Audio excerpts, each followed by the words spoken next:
America elected the highest number of Republican women ever. They are strong leaders in our conference, and particularly on important days like today, we are so grateful for their effective advocacy to get this bill across the finish line. Today, we will pass this historic legislation to protect women and girls in sports. Thank you so much to the incredible work. I know that there are so many personal stories, and in addition to these wonderful women members of Congress, we have tremendous women athletes who are here with us today who have talked about just the unfairness when it comes to biological males competing in women's sports. If you talk to women leaders today, so many had opportunities when it came to sports growing up. I myself played varsity lacrosse. I also rode crew in high school. And to have that opportunity to learn leadership, to learn discipline, to learn teamwork is so, so important. So this is about protecting women's sports now and into the future. And we anticipate this will be passed today, and it is a winning issue across America, standing up for the future of women and girls. You're going to hear from a number of our amazing women members. I want to first start off by introducing Beth Van Dyne from Texas. Just this past weekend, the Lady Mustangs soccer team of Grapevine High School in North Texas won their school's very first state championship.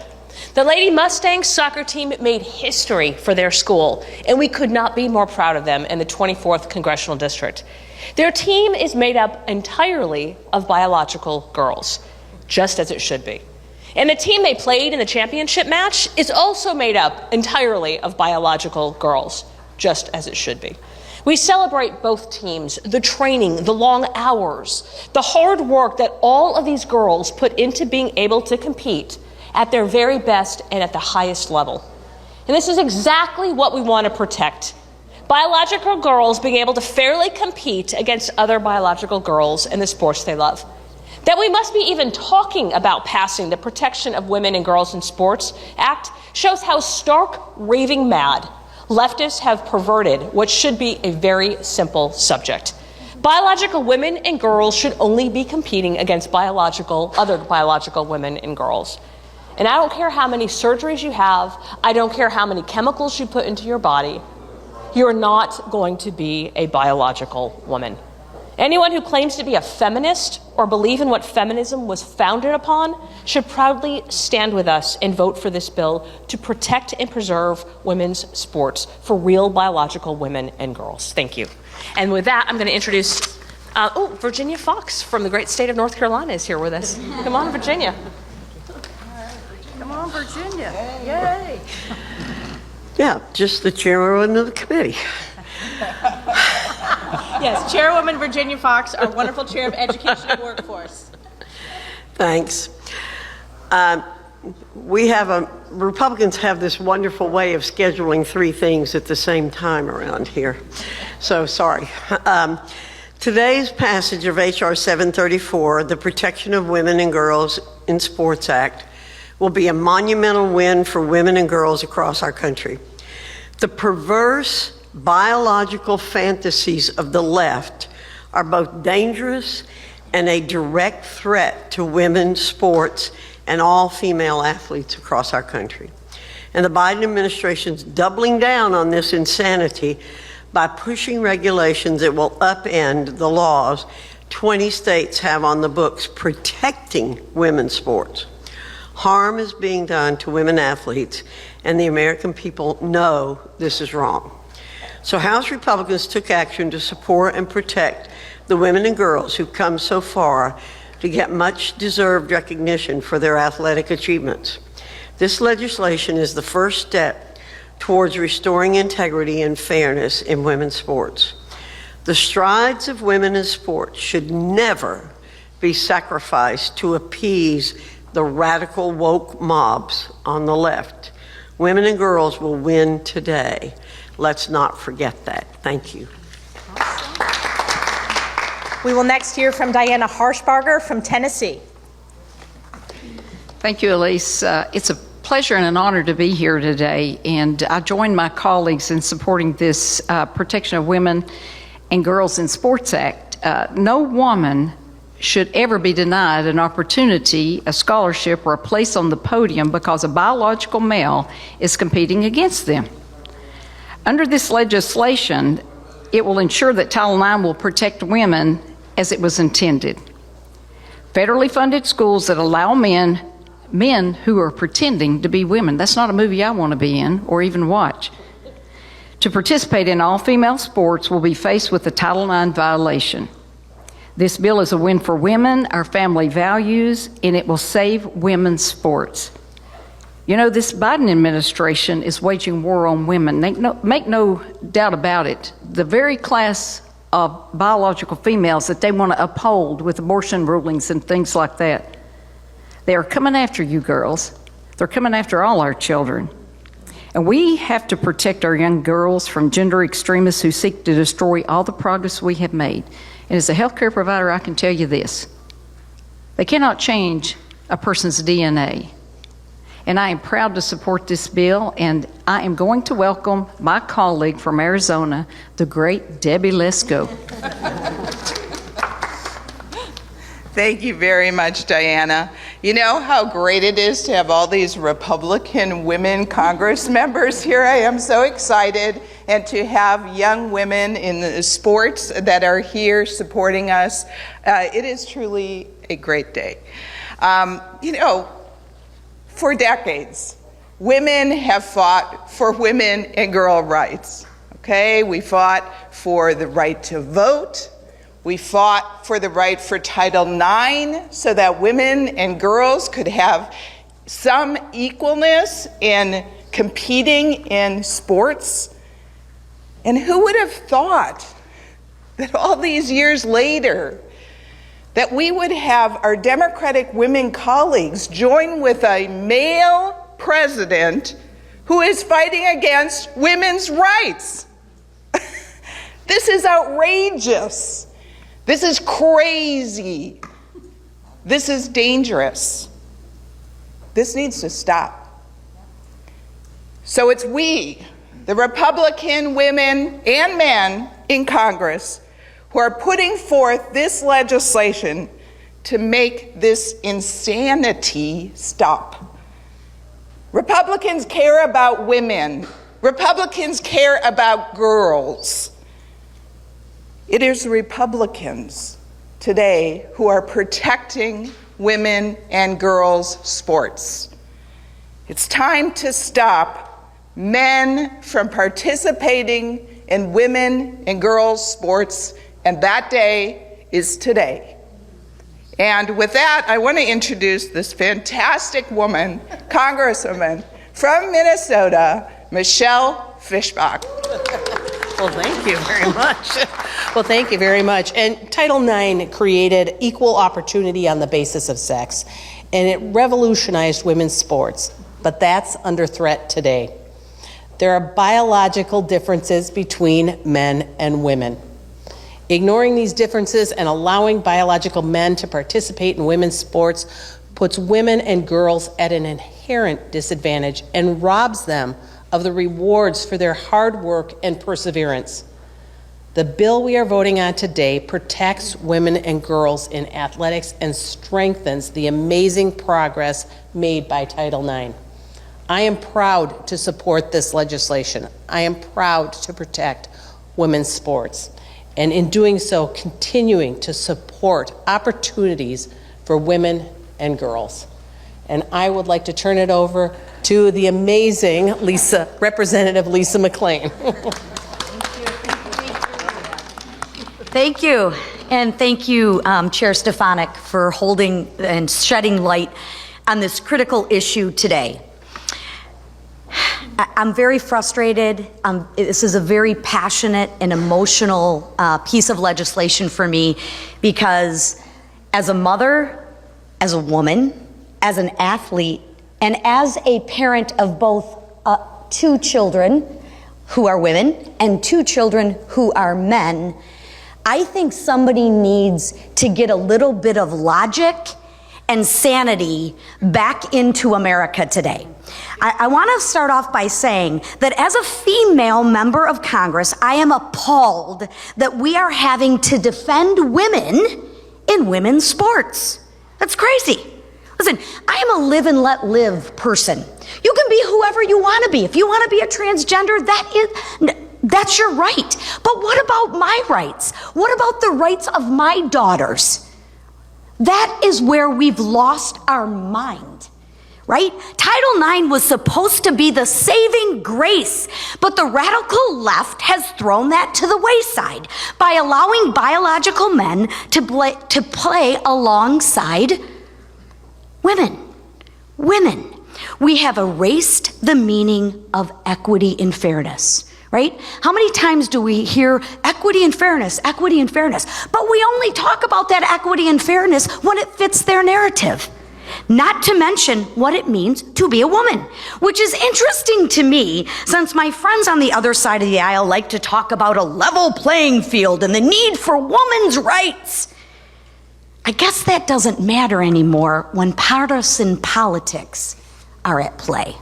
And let's not forget one of the most disgusting parts of this whole thing is the allowing of biological males to compete against women.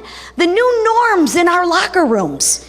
Young girls, think about this. Young girls are being exposed to male genitalia and have to undress themselves and expose their own bodies to these biological males. Let's stop distorting reality. It's beyond disgusting, and I cannot believe that we are subjecting girls to this kind of exploitation. Makes me sick to my stomach.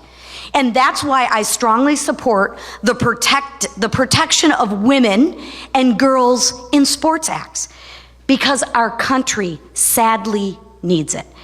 Thank you, and with that, I am proud to share the stage with my beautiful, tall, she's small, but man, does she play big, Marionette Miller-Meeks. Lisa, I don't even know if I can rise to the occasion after that. Thank you. Representative Marionette Miller-Meeks from Iowa. I also happen to have been a nurse and a doctor, and I've delivered babies as a nurse and in residency or internship. And I can tell you, doctors don't make a mistake when a baby is born with male and female genitalia. And there's some who would like you to believe that this is just a culture war. This is just a way to rile a base. There weren't organized women's sports when I went to school. I didn't have the opportunities that the women behind me have, coming from a very poor, very humble background. And Title IX was introduced to give women an opportunity to do that, to play sports. We already had the opportunity to be academically excellent. Why does this matter? That is because biologically there is a difference between males and females. Males have longer muscle, striated muscle. They have greater muscle strength. They have greater heart volumes and cardiac performance. So there is a biological difference between the ability to compete as a male and as a female. And let's not get into even what you have to see in the locker room without notice. I have been spoken to by coaches, both male and female. And let's not mistake, the University of Iowa women Hawkeyes who were in the Final Four and championship this year, besting our men. But they were playing against people of the same sex on a level playing field. I'm proud to support this bill. I am proud to support women. Make no mistake, this is not a culture war. They are trying to diminish and erase who we are as women, and I will not stand for it. I'm proud to vote for this bill. Next, we will hear from Nancy Mace from South Carolina. Thank you. For years, the left has been telling us to follow the science. Well, today, Republicans are following the science by protecting women and girls in sports. At the age of 14, I was molested by a friend of one of my coaches. At the age of 16, I was raped by a classmate in high school. Before a woman ever sets foot in a locker room, before she ever sets foot on the courts, before she ever first dives for her first swim meet, she's already in a vulnerable position. And we need to protect our women and girls in sports because of these vulnerabilities. And we have worked too damn hard to put up with the bullshit of the left that wants to take our achievements away from us. It took 100 years after the women's suffrage and women got the right to vote before South Carolina ever had its first female Republican ever elected to Congress. It took 154 years for the Citadel, the military college of South Carolina, to have its first ever woman to graduate from the Citadel. And the left wants to take these rights and achievements away from women and girls. I'm a girl mom also. My girl is an athlete. I cannot imagine her having to be put in that position where there is a biological male in her locker room, or if she's trying to compete for a college scholarship that it gets taken away by a man who's much stronger and has much greater physical capabilities than she does. It's complete and total bullshit. It's cruel because of all of, I would be remiss if I didn't curse today, but because of all the glass ceilings that we have broken, you see many women history makers here today, we need to protect our women and girls, and this is the first step. There's a lot of talk in the mainstream media about women's rights. Well, today, Republicans are leading the fight for women's rights everywhere, for every girl across the country. Thank you. And now I'm going to hand it over to a member of the Citadel family, Ms. Carol Miller.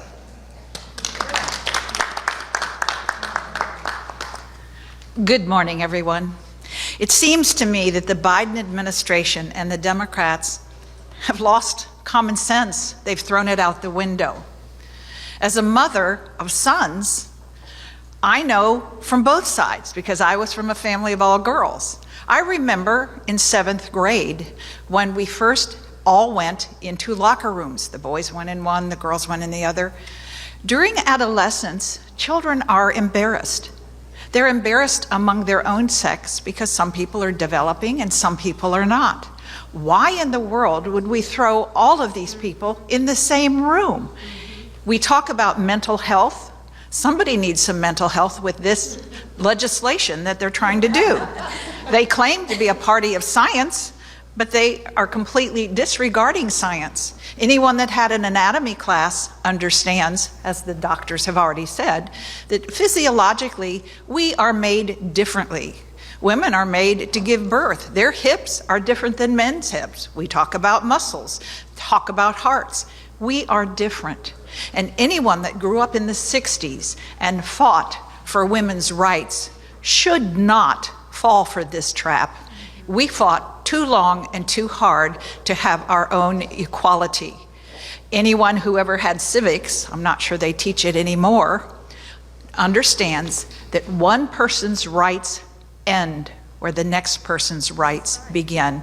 We all have rights. I'm very proud to support this bill, and I don't know who's next. You do. Yes. Next, we will go to Jen Kiggins from Virginia.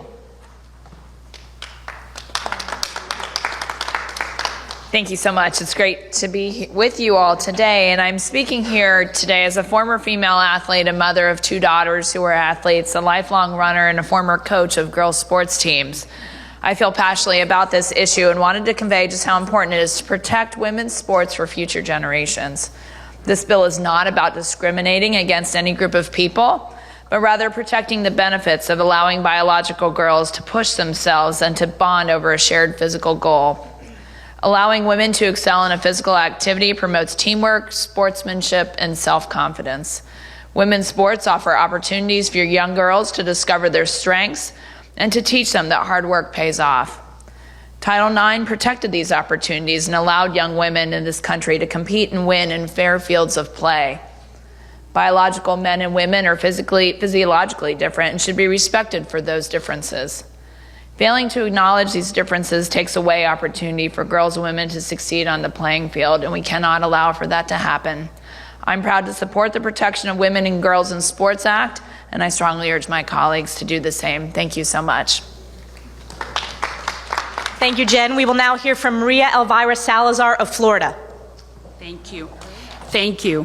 Thank you, Chairwoman Stefani, for giving us the opportunity and for the news media to be picking up the thoughts and the position that the GOP females are taking on this issue. In my case, I'm representing the female Latinas, Browns, Hispanics in the country.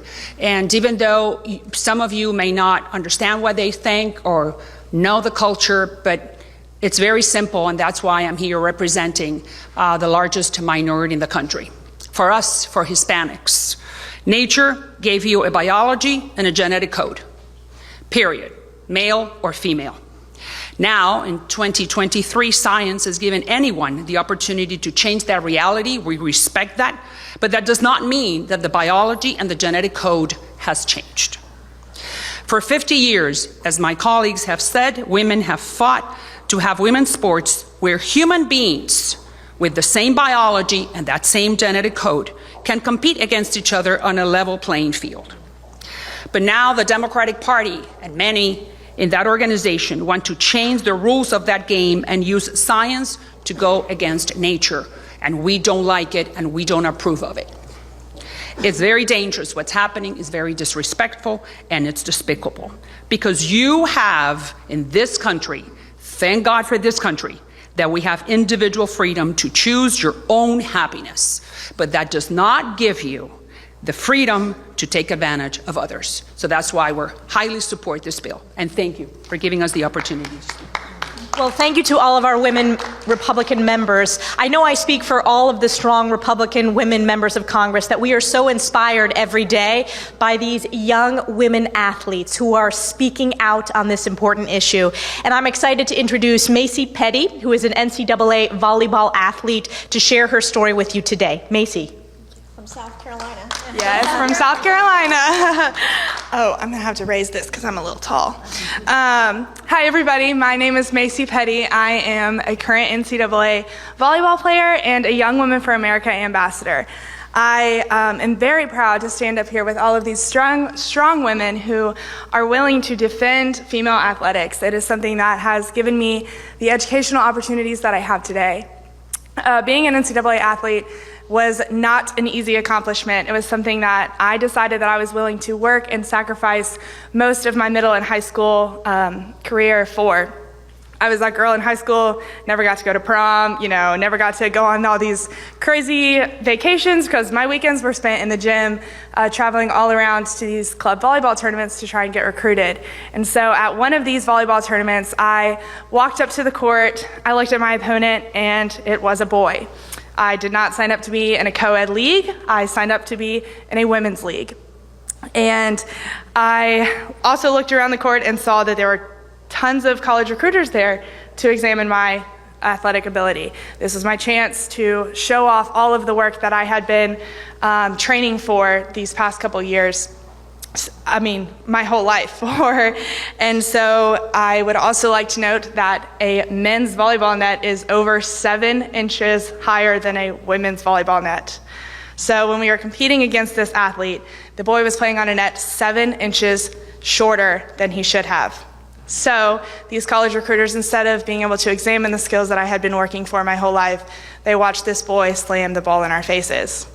I am blessed by God to stand here as an NCAA athlete, which I'm very proud of because of all the hard work that I've put in and all the opportunities that women have been fighting for me. And I'm proud to stand here and hopefully continue to fight for the next generation of female athletes. And I'm so proud to stand up here with all of these strong voices who hear the female athletes and are willing to stand up for us. So thank you all so much. Thank you.